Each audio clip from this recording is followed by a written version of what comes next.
Hi hello ಎಲ್ರಿಗೂ ನಮಸ್ಕಾರ. Welcome to my channel Khushi's kitchen. ಇವತ್ತು ನಾನು ಕಾಯಿ ಒಬ್ಬಟ್ಟು ಯಾವ ಥರ ಮಾಡೋದು ಅಂತ ತೋರಿಸ್ತಾ ಇದ್ದೀನಿ. ತುಂಬ ಚೆನ್ನಾಗಿ ಇರುತ್ತೆ, ಒಂದ್ಸತಿ ಟ್ರೈ ಮಾಡಿ ನೋಡಿ. ತುಂಬ ಸಿಂಪಲಾಗೂ ಮಾಡ್ಕೋಬೋದು.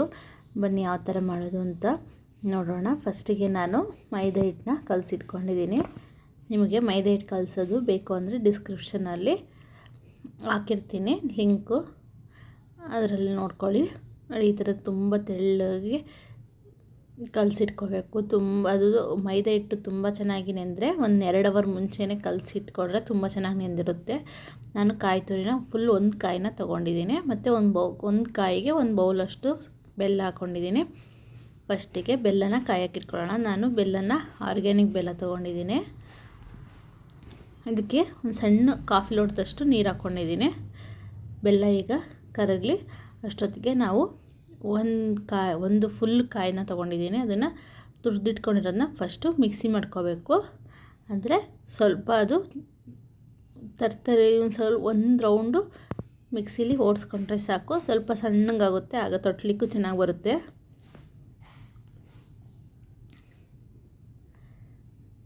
ನೋಡಿ, ಈಗ ಫುಲ್ ಕಾಯಿ ಹಾಕ್ಕೊಂಡು ಈಗ ಇದಕ್ಕೆ ಒಂದು 4 ಏಲಕ್ಕಿ ಕಾಯಿ ಹಾಕ್ಕೊಂಡಿದ್ದೀನಿ. ಈಗ ಇದನ್ನು ಮಿಕ್ಸಿ ಮಾಡ್ಕೊಂಡು ನೋಡಿ, ಬೆಲ್ಲನೂ ಕರಗಿದೆ. ಈಗ ಇದನ್ನು ಈ ಕಡೆಯೂ ಮಿಕ್ಸಿ ಮಾಡಿ ಇಟ್ಕೊಂಡಿದ್ದೀನಿ. ಯಾವ ಥರ ನೈಸಾಗಿ ಬಂದಿದೆ. ಈಗ ಬೇರೆ ಬಾಣಲಿ ತಗೊಂಡು ನಾವು ಕರಗಿಸಿರೋಂತಹ ಬೆಲ್ಲನ ಇದರಲ್ಲಿ ಸೋಸ್ಕೋಬೇಕು. ನೋಡಿ, ಸೋಸ್ಕೊಂಡು ಇದಕ್ಕೆ ನಾವು ರುಬ್ಬಿದಂತಹ ಕಾಯಿ ಮತ್ತು ಏಲಕ್ಕಿ ಕಾಯಿ, ತೆಂಗಿನಕಾಯಿ ಮತ್ತು ಏಲಕ್ಕಿ ಕಾಯಿನ ಹಾಕ್ಕೊಂಡು ಚೆನ್ನಾಗಿ ಒಂದು 5 ನಿಮಿಷ ಮಿಕ್ಸ್ ಮಾಡ್ಕೊಳ್ಳಿ.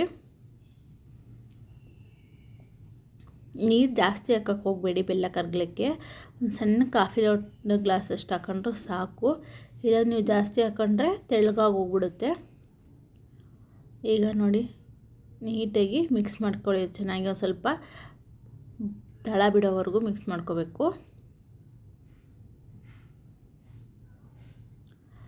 ತುಂಬ ಚೆನ್ನಾಗೂ ಇರುತ್ತೆ, ಮಕ್ಕಳು ಇಷ್ಟಪಟ್ಟು ತಿಂತಾರೆ.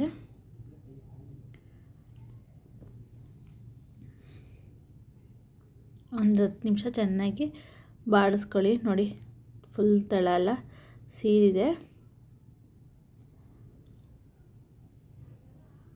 ನೋಡಿ, ಈಗ ತೆಗ್ದು ಒಂದು ಪ್ಲೇಟಿಗೆ ಆರಕ್ಕೆ ಇಟ್ಕೊಂಡಿದ್ದೀನಿ. ಸ್ವಲ್ಪ ಅದು ತಣ್ಣಗಾಗಬೇಕು. ತಣ್ಣಗಾದರೆ ನಾವು ಚಿಕ್ಕ ಚಿಕ್ಕ ಉಂಡೆ ಮಾಡಿ ಇಟ್ಕೋಬೋದು. ನೋಡಿ, ಈ ಥರ ತಣ್ಣಗಾದ ನಂತರ ಈ ಥರ ಚಿಕ್ಕ ಚಿಕ್ಕದಾಗಿ ಉಂಡೆ ಮಾಡಿ ಇಟ್ಕೊಳ್ಳೋಣ. ಫಸ್ಟಿಗೆ ಈ ಥರ ಉಂಡೆನ ಮಾಡಿಟ್ಕೊಂಡ್ರೆ ನಾವು ಒಬ್ಬಟ್ಟು ತಟ್ಟಲಿಕ್ಕೆ ಬೇಗ ಆಗುತ್ತೆ. ಈಗ ಇದು ಹೂರ್ಣದೆಲ್ಲ ಉಂಡೆ ಮಾಡಿಟ್ಕೊಂಡಿದ್ದೀನಿ. ಒಂದು ದೊಡ್ಡ ಕಾಯಲ್ಲಿ ಒಂದು 10ರಿಂದ 15 ಒಬ್ಬಟ್ಟು ಬರುತ್ತೆ. ಈಗ ನಾವು ಕಲಸಿಟ್ಟಿದ್ದಂಥ ಹಿಟ್ಟನ್ನು ತುಂಬ ಚೆನ್ನಾಗಿ ನೆಂದಿದೆ. ನೋಡಿ, ಫಸ್ಟಿಗೆ ಸ್ವಲ್ಪನೇ ಹಿಟ್ಟು ತಗೊಂಡು ನಾವು ಉಂಡೆ ಮಾಡಿಟ್ಕೊಂಡಿರೋಂತಹ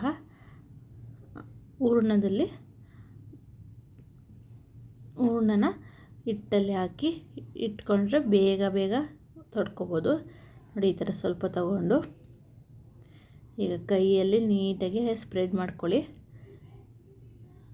ಎಣ್ಣೆಲ್ಲ ಹಾಕಿ ನೀಟಾಗಿ ಸ್ಪ್ರೆಡ್ ಮಾಡಿಕೊಂಡ್ರೆ ಈಗ ಅದರಲ್ಲಿ ಒಂದು ಮಾಡಿಟ್ಟಿರೋಂತಹ ಒಂದು ಉಂಡೆ ಹೂರ್ಣನ ತಗೊಂಡು ನೀಟಾಗಿ ಮೈದಾ ಹಿಟ್ಟನ್ನ ಫಿಲ್ಲಪ್ ಮಾಡ್ಕೋಬೇಕು.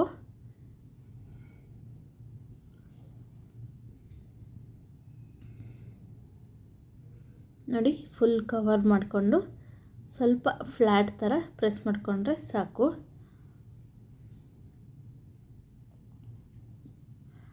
ನೀಟಾಗಿ ಕೈಯಲ್ಲಿ ಚೆನ್ನಾಗಿ ಸ್ಪ್ರೆಡ್ ಮಾಡಿಕೊಂಡು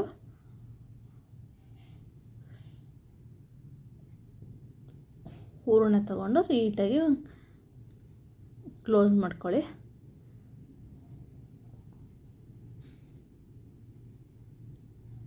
ಈಗ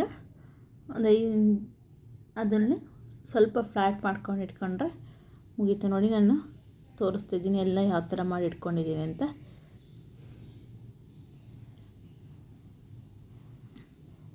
ಈ ಥರ ಮಾಡಿ ಇಟ್ಕೊಂಡ್ರೆ ಬೇಗನೂ ಒಂದು ಇನ್ನೊಂದು ತೊಟ್ಟಿದ ಮೇಲೆ ಒಂದನ್ನು ಬೇಯಕ್ಕೆ ಹಾಕಿದ ನಂತರ ಇನ್ನೊಂದನ್ನು ಬೇಗ ತೊಟ್ಕೋಬೋದು. ಇಲ್ಲ ಅಂದರೆ ಇದನ್ನು ಮಾಡ್ತಾ ನಿಂತ್ಕೊಂಡ್ರೆ ಲೇಟ್ ಆಗುತ್ತೆ. ಇದು ಫಸ್ಟೇ ಮಾಡಿಟ್ಕೊಂಡ್ರೆ ತಟ್ಟಲಿಕ್ಕೆ ಬೇಗ ಈಸಿ, ತುಂಬ ಈಸಿಯಾಗಿ ತಡ್ಕೊಬೋದು.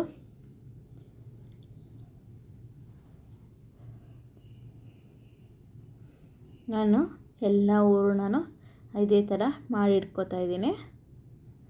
ಈಗ ನಾನು ಒಂದು ಬಟರ್ ಪೇಪರ್ ತೊಗೊಂಡಿದ್ದೀನಿ. ಇದಕ್ಕೆ ಸ್ವಲ್ಪ ಆಯಿಲ್ ಸ್ಪ್ರೆಡ್ ಮಾಡ್ಕೊಳ್ಳಿ.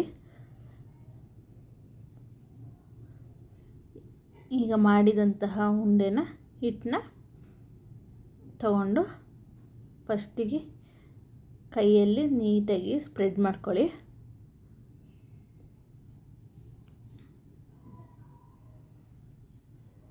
ಈಗ ಲಟ್ಟಣಿಗೆ ತಗೊಂಡು ಅದಕ್ಕೂ ಸ್ವಲ್ಪ ಎಣ್ಣೆನ ಸವರ್ಕೊಂಡು ನಿಧಾನಕ್ಕೆ ಸ್ಪ್ರೆಡ್ ಮಾಡ್ಕೊಳ್ಳಿ. ನೋಡಿ ಎಷ್ಟು ನೀಟಾಗಿ ಎಲ್ಲ ಕಡೆನೂ ಹೂರಣ ಸ್ಪ್ರೆಡ್ ಆಗಬೇಕು. ಆ ಥರ ನಿಧಾನಕ್ಕೆ, ಜಾಸ್ತಿ ಫೋರ್ಸಾಗಿ ಮಾಡೋಕ್ಕೆ ಹೋಗ್ಬಾರ್ದು, ನಿಧಾನಕ್ಕೆ ಸ್ವಲ್ಪ ಸ್ಪ್ರೆಡ್ ಮಾಡಿಕೊಂಡ್ರೆ ಮುಗೀತು. ನೋಡಿ ಎಷ್ಟು ನೀಟಾಗಿ ಬಂದಿದೆ. ತುಂಬ ತೆಳುವಾಗೂ ಬರುತ್ತೆ, ತುಂಬ ಚೆನ್ನಾಗೂ ಇರುತ್ತೆ. ಅಡುಗೆ ನಾವು ಹಿಟ್ಟು ಕಲಸಿರೋಂಥ ಹಿಟ್ಟು ತುಂಬ ತೆಳು ಇದ್ದರೆ ನಾವು ಯಾವ ಥರ ನಾವು ಹರಡಿದ್ರೂ ಚೆನ್ನಾಗಿ ಒಬ್ಬಿಟ್ಟು ಬರುತ್ತೆ. ಮೇನ್ಗೆ ಹಿಟ್ಟು ಸ್ಮೂತ್ ಇರಬೇಕು. ಹೀಗಾಗಿದೆ. ಈಗ ನಾವು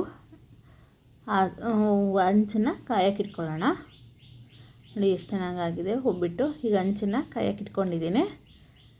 ಈಗ ಇದಕ್ಕೆ ಸ್ವಲ್ಪ ಎಣ್ಣೆ ಸ್ಪ್ರೆಡ್ ಮಾಡ್ಕೊಳ್ಳಿ.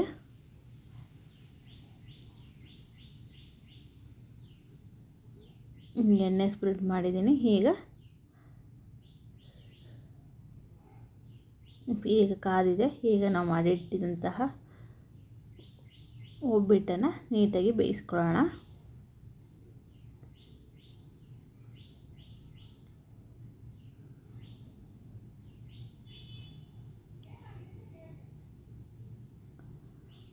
ನೋಡಿ ನಿಧಾನಕ್ಕೆ ತೆಗೆದುಕೊಂಡು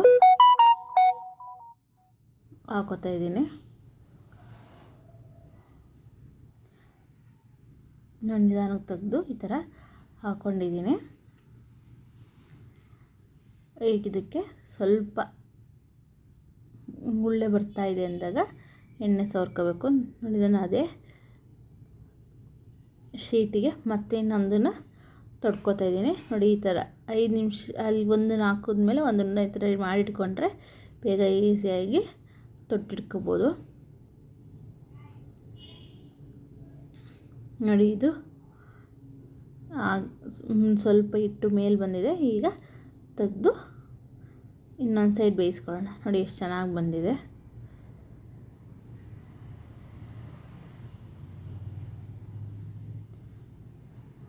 ಈ ಉಳಿದಿದ್ದಂತಹ ಹಿಟ್ಟನ್ನು ನೋಡಿ ನೀಟಾಗಿ ತೊಟ್ಕೊತಾ ಇದ್ದೀನಿ. ಒಂದು 5 ನಿಮಿಷ ತೊಟ್ಕೊಂಡು ಆಮೇಲೆ ನಾವು ಲಟ್ಟಣಿಗೆ ಸಹಾಯದಿಂದ ನೀಟಾಗಿ ಎಲ್ಲ ಕಡೆನೂ ಸ್ಪ್ರೆಡ್ ಮಾಡ್ಕೊಂಡು ಬಂದರೆ ಎಲ್ಲ ಕಡೆನೂ ಹೂರಣ ಸ್ಪ್ರೆಡ್ ಆಗ್ತಾ ಹೋಗುತ್ತೆ.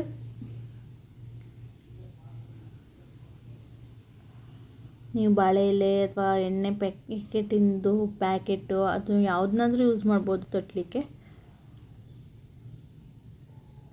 ತೋರಿಸ್ತೀನಿ ನೋಡಿ. ಇದು ಬೆಂದಿದೆ.